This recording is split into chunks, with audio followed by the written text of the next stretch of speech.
I'm Dan Burch with Duplicator Sales and Service. I'm a sales representative and area manager for over 20 years.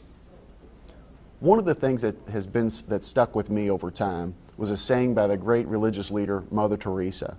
And I love this. She said, "Stop talking and start doing." I think sometimes we can get so overloaded with the little things, we don't just go. We don't get up and go. We have so much in today's society with social and mobile media, but people forget that's not the end game. The end game is to use those tools to get face-to-face with the customer. That is so important, and I think people slide away from that perspective. I firmly believe that as a true professional, you have to budget your time. You have to evaluate and develop a game plan. If you look at any successful CFO, CEO, they don't just walk into work and say, "What am I going to do today?" They have a game plan. It can be something as small as budgeting from 9 o'clock to 11 o'clock you're going to make sales calls.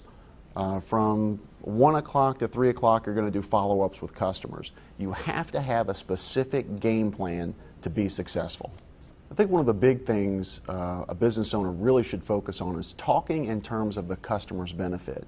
You don't walk into a client and you tell them, "Hey, this is how great my company is." You need to listen. That is so critical in any business environment. You have to listen and take mental notes. Learn about the business. When we go in, for example, when I sit down with a client, I want to learn everything I can about their business before I make any suggestions, before we implement any type of a strategy to help them be as cost effective as possible. So you really have to learn about the customer and listen.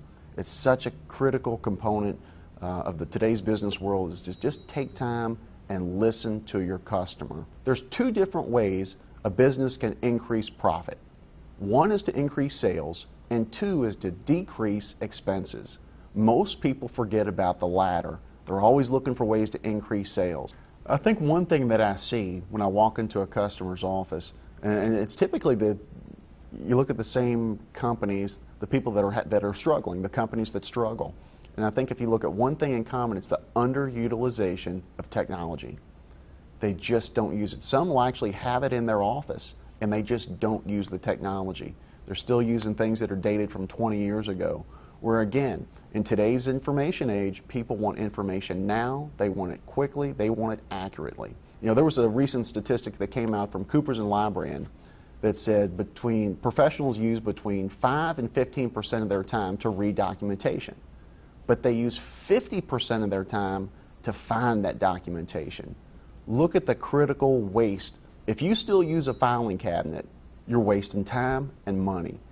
The best business practices are one that use the technology to their advantage. Things like scan to email, scan to folder. Now what we can do today is something we couldn't do 5 years ago. You can actually take your iPhone or your smartphone device and you can actually take that document that you're looking at and print it to your multifunction product. That's amazing, it's incredible. But again, the people that use that technology and use it wisely are the ones that are going to stay ahead of the curve. One of the things I see with my most successful customers is they stay on top of the technology.